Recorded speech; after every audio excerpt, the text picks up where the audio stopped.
Hello students, welcome back to my YouTube channel Shevi chemistry classes. आज की video में हम लोग क्लास 9th का चैप्टर नंबर 1 का लेक्चर नंबर सेकेंड हम पढ़ने वाले हैं। तो सबसे पहले हम डिस्कस करते हैं बाय चेंजिंग टेम्परेचर, यानी कि टेम्परेचर को चेंज करने से सॉलिड, लिक्विड और gas, these states of matter कैसे इंटर कन्वर्ट होती हैं। तो देखो, सबसे इजी वे मैं आपको बता रही हूँ। हम देखो, सबसे पहले सॉलिड क्या होता है। कंसिडर हमने एग्जांपल लिया आइस का, ठीक है, अपने घर पे ही करके देखना। कंसिडर मैंने लिया आइस का, तो आइस क्या एक सॉलिड है। सॉलिड है तो इसका मतलब उसके अंदर पार्टिकल में स्पेस नहीं है, फोर्स ऑफ अट्रैक्शन काफी ज्यादा है। तो यानी कि पार्टिकल्स कैसे होंगे, ऐसे इस तरीके से पार्ट होंगे, है ना, बिल्कुल ऐसे। ठीक है, अब देखो, आप इसको टेम्परेचर दे रहे हो, ठीक है, टेम्परेचर दोगे तो ये जो सॉलिड होगा धीरे धीरे इस तरीके से इनके पार्टिकल्स में स्पेस आने लग जाएगा। ठीक है, क्योंकि अब आप टेम्परेचर दे रहे हो, इसका मतलब हीट दे रहे हो। हीट देने का मतलब उसकी काइनेटिक एनर्जी ज्यादा हो रही है। काइनेटिक एनर्जी का मतलब है कि ये जो पार्टिकल्स हैं जो कि इस तरीके से पैक्ड है, वो धीरे धीरे धीरे धीरे अपने फोर्स ऑफ अट्रैक्शन से ओवरकम कर रहे हैं, यानी कि इनके अंदर फोर्स ऑफ अट्रैक्शन कम हो रहा है। जब फोर्स ऑफ अट्रैक्शन कम होगा तो इन पार्टिकल्स के बीच में स्पेस आना शुरू होगा। जब स्पेस आ जाएगा तो यानी कि किस में कन्वर्ट हो जाएगा, लिक्विड में। समझ रहे हो, तो ये किस में कन्वर्ट हो गया, सॉलिड से लिक्विड में। कैसे हुआ, हीट देने पर, टेम्परेचर देने पे। ठीक है, और किस रूट के थ्रू हुआ, जब इसके अंदर काइनेटिक एनर्जी आई। काइनेटिक एनर्जी आई तो पार्टिकल्स मोशन में आने शुरू हो गए, क्योंकि फोर्स ऑफ अट्रैक्शन ओवरकम हो गया। अब देखो, ये सॉलिड से लिक्विड में कन्वर्ट हो गया। अब आप इसको कंटिन्यू हीट दे रहे हो। हीट देने की वजह से अब ये जो पार्टिकल्स के बीच में थोड़ा बहुत स्पेस आया था, वो स्पेस अब और बढ़ने लग जाएगा और फोर्स ऑफ अट्रैक्शन और ज्यादा कम हो जाएगा। ठीक है, बहुत ज्यादा फोर्स ऑफ अट्रैक्शन कम हो जाएगा, और जिस टाइम पे वो फोर्स ऑफ अट्रैक्शन नेग्लिजिबल हो जाएगा, मतलब वो पूरी तरीके से पार्टिकल्स अलग हो जाएंगे और डिस्पर्स हो जाएंगे, तो वो स्टेज कौन सी होगी, वो स्टेज होगी वेपर स्टेट। ठीक है, वो स्टेट कौन सी होगी, वेपर स्टेट। ठीक है, तो पहले ये चेंज हुआ सॉलिड से लिक्विड में, फिर ये चेंज हुआ लिक्विड से वेपर में। किस वजह से हुआ, टेम्परेचर देने की वजह से। तो यहाँ पर आप इस तरीके से ये इंटर कन्वर्ट हो गए। ठीक है, तो यानी कि आप कैसे लिख सकते हो, जब ये सॉलिड से लिक्विड में कन्वर्ट हुआ बाय अप्लाइंग हीट, और फिर ये लिक्विड को हीट दिया तो किस में कन्वर्ट हो गया, गैस में। ठीक है, अब उल्टा हो जाएगा, गैस को कूल करोगे, ठंडा कर दोगे। ठीक है, गैस को ठंडा करोगे, कूल करोगे, तो पहले वो किस में कन्वर्ट होगा, लिक्विड में। लिक्विड को कूल करोगे, यानी कि अब जो आइस आपने मेल्ट की थी, अब उस आइस को यानी कि लिक्विड स्टेट में फ्रिज के अंदर रख दो, तो फ्रिज के अंदर वो वापस किस में कन्वर्ट हो जाएगी, आइस में। तो यहाँ पे क्या होगा, लिक्विड को कूल करोगे तो किस में कन्वर्ट हो जाएगा, सॉलिड। इतना आई होप आपको समझ में आ गया होगा। ठीक है, तो यानी कि ये तो हमारा बाय चेंजिंग टेम्परेचर। लेकिन इसमें आपकी बुक में अब हमें ये पढ़ना है कि इसके अंदर क्या क्या चेंजेस आते हैं जब सॉलिड से लिक्विड में कन्वर्ट हो रहा होता है। अब वो पढ़ते हैं। तो आई होप आपको इतना समझ में आ गया होगा। अब मैं इसको सिंप्लीफाई करके और बताती हूँ आपको। देखो, सबसे पहले हमारे पास क्या था, सॉलिड। ठीक है, जब सॉलिड लिक्विड में कन्वर्ट हो रहा था हीट करने पे, आपने सॉलिड को हीट दिया था, फिर सॉलिड ने हीट को एब्जॉर्ब किया था। ठीक है, फिर उसका फोर्स ऑफ अट्रैक्शन धीरे धीरे कम होने लग गया था हीट करने पे, और वो लिक्विड में कन्वर्ट हो गया था। तो यानी कि हाँ, ऐसा the minimum temperature at which the solid convert into liquid at atmospheric pressure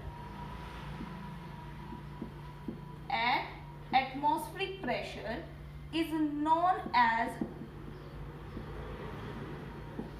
melting point। क्या बोलेंगे उसको, melting point। और melting point को डिनोट करते हो आप m.pt। ठीक है, melting point। एक बात तो हो गई ये।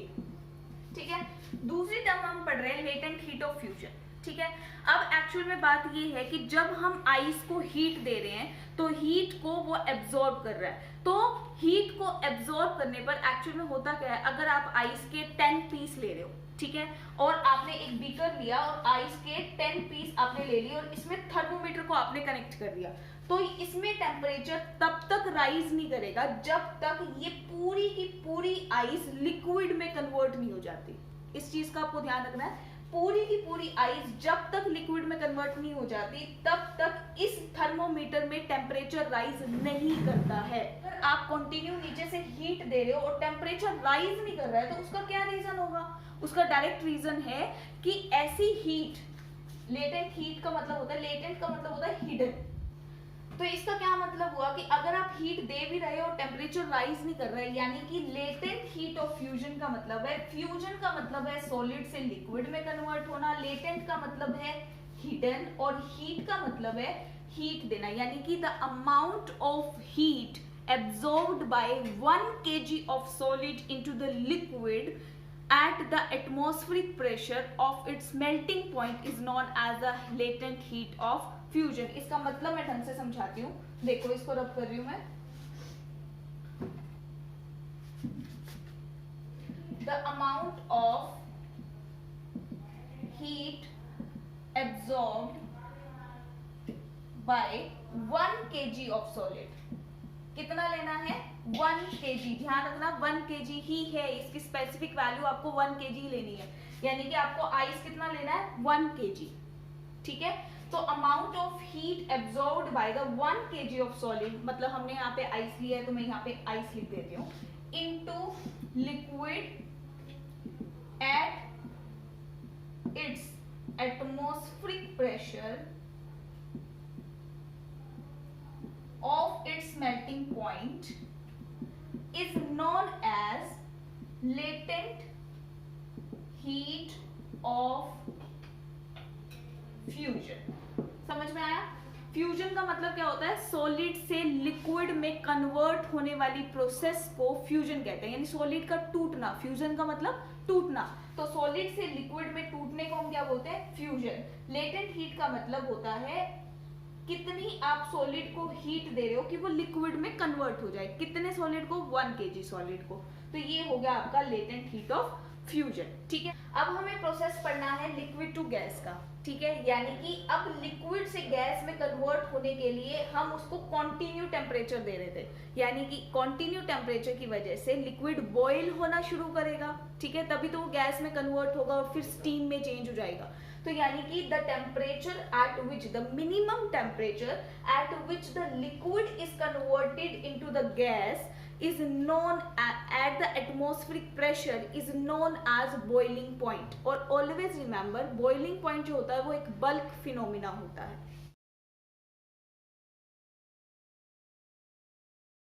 बॉइलिंग पॉइंट एक बल्क फिनोमिना होता है। तो यानी कि अब मैं आपको क्या बताने वाली हूँ लिक्विड और गैस फिनोमिना के बारे में। तो देखो बॉइलिंग पॉइंट को डिनोट करते हैं बी पॉइंट, बॉइलिंग को हम लिखते हैं बी और पॉइंट को लिखते हैं पीटी से। तो बॉइलिंग पॉइंट क्या होगा? The temperature at which liquid is converted into gas, ठीक है, at its atmospheric pressure is known as boiling point. Got it? इतना हो गया। अब उसके बाद देखो यहां पर लिक्विड से गैस में कन्वर्ट होने के बाद अब हम पढ़ेंगे latent heat of vaporisation. Vaporisation का मतलब कुछ भी चेंज नहीं करना, ध्यान से सुनना। वेपोराइजेशन का मतलब होता है वेपर बनना। वेपर कब बनते हैं? जब लिक्विड से गैस में जाते हैं। तो यानी कि कुछ भी चेंज नहीं करना। द अमाउंट ऑफ, पहले जो मैंने आपको पढ़ा था latent heat of fusion, same as latent heat of vaporization, बिल्कुल सेम है, सिर्फ चेंज कहाँ आएगा? 1 kg of liquid into vapour, और कोई चेंज नहीं आएगा। यानी मैं पूरा डेफिनेशन बोल के बता रही हूँ, आप मैच कर लेना क्योंकि आप नोट्स तो बना ही रहे होगे साथ में। The amount of heat energy absorbed by 1 kg of liquid into the vapour at the atmospheric pressure is known as latent heat of vaporisation. सिर्फ 1 kg of solid into liquid की जगह 1 kg of liquid into gas आ जाएगा, कोई change नहीं आएगा। Got it? तो ये पूरा हम डिस्कस कर चुके हैं बाय चेंजिंग टेम्परेचर। अब इसमें और कुछ नहीं बाकी रह गया है, ये आपका पूरा कवर हो गया। और अब हम चल रहे हैं बाय चेंजिंग प्रेशर, यानी प्रेशर को चेंज करके हम स्टेट ऑफ मैटर को कैसे इंटर कन्वर्ट कर सकते हैं। तो सबसे पहले आप क्या लोगे, कंसिडर ये आपने ले लिया, ठीक है, इसके अंदर आपने गैस फिल कर दी इस तरीके से, यहां लगा दिया पिस्टन ए इस तरीके से, ठीक है। अब पिस्टन आप दबाओगे, ठीक है, इस पिस्टन को जितना दबाओगे, अब इसके अंदर गैस है तो धीरे धीरे वो गैस, आप याद रखो जब आप घर में भी एक्सपेरिमेंट कर सकते हो कि आप क्या करते हो, सबसे पहले क्लोज कंटेनर ले लो, उसमें पानी बॉईल करना रखो, ठीक है। पानी बॉईल जब हो जाएगा तो ऊपर प्लेट जो आपने ढक रखी है ना, उसके ऊपर स्टीम वेपर्स बनने शुरू हो जाते हैं, स्टीम धुआं उठता है, और जब आप उसको क्लोज ही रखते हो तो वही वेपर वापस लिक्विड में कन्वर्ट होते हैं। यही होता है ना, करके देखना, पानी रखना, पानी को बॉईल करना, फिर उसके ऊपर प्लेट ढक देना, ठीक है।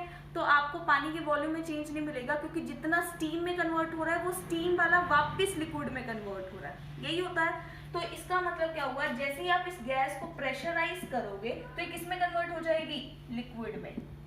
गैस किस में कन्वर्ट हो जाएगी, लिक्विड में। अब देखो ये प्रेशर अप्लाई करने की वजह से ये गैस क्या हो जाती है, ये गैस कब लिक्विफाई हो जाती है, जब by applying pressure and reduce the temperature, by applying pressure and reducing, यानी टेम्परेचर को कम कर देते हैं। जब ये दोनों कंडीशन हम कर दें, प्रेशर को लगा दें और टेम्परेचर को कम कर दें, तो गैस भी क्या हो जाती है, लिक्विफाई हो जाती है। ध्यान रखना, गैस भी लिक्विफाई हो जाती है। तो गैस क्या हो जाएगी, लिक्विफाई हो जाएगी। तो गैस किस में चेंज हो गया, लिक्विड में, कैसे, प्रेशर अप्लाई करने की वजह से। तो यहाँ पर हो गया। अब देखो एक एग्जांपल होता है सॉलिड CO2 का।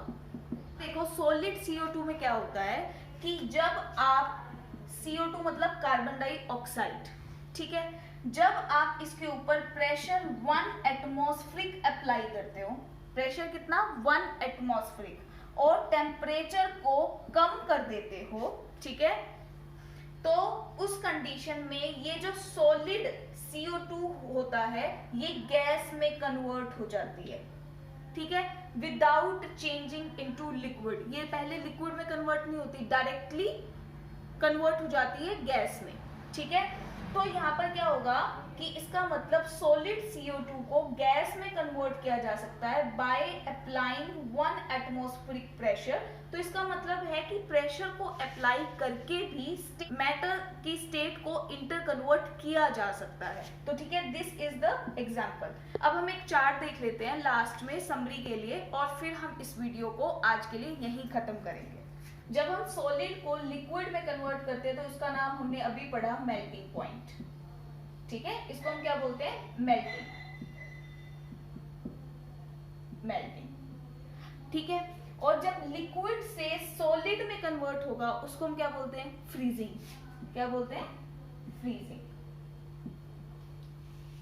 एरोज देख लेना, ठीक है, और फिर लास्ट में इसका वो ले लेना स्क्रीनशॉट, ये लो। अब जब लिक्विड को गैस में कन्वर्ट करते हैं, लिक्विड से गैस में जाता है, तो इसको क्या बोलते हैं, वेपोराइजेशन। और गैस से वापस लिक्विड में अगर हम करें तो उसको हम क्या बोलते हैं, क्या उसको बोलते हैं, कंडेंसेशन। कंडेंसेशन का मतलब क्या होता है, गैस का लिक्विड में कन्वर्ट होना। वेपोराइजेशन मतलब लिक्विड का गैस में कन्वर्ट होना। अब बात आती है, जब सॉलिड से गैस में कन्वर्ट होता है तो उस प्रोसेस को क्या बोलते हैं, सब्लिमेशन। क्या बोलते हैं, सब्लिमेशन। और जब गैस क्या होता है, सॉलिड से गैस में कन्वर्ट होता है ना, जब गैस से सॉलिड में जाता है तो उसको बोलते हैं डिपोजिशन, ठीक है। तो इस तरीके से ये पूरा ग्राफ है जो अब तक की पूरी समरी है आपकी। तो इस तरीके से आप इसको याद रख सकते हो और आप इसका स्क्रीनशॉट ले सकते हो। तो आज की वीडियो में इतना ही। नेक्स्ट वीडियो में हम इसके बाकी फर्दर पॉइंट्स को डिटेल में डिस्कस करेंगे। तो आई होप आपके लिए ये वीडियो हेल्पफुल रही हो और आपको पसंद आई हो। पसंद आए तो hit the button like and till then stay at home, stay safe. Thank you so much.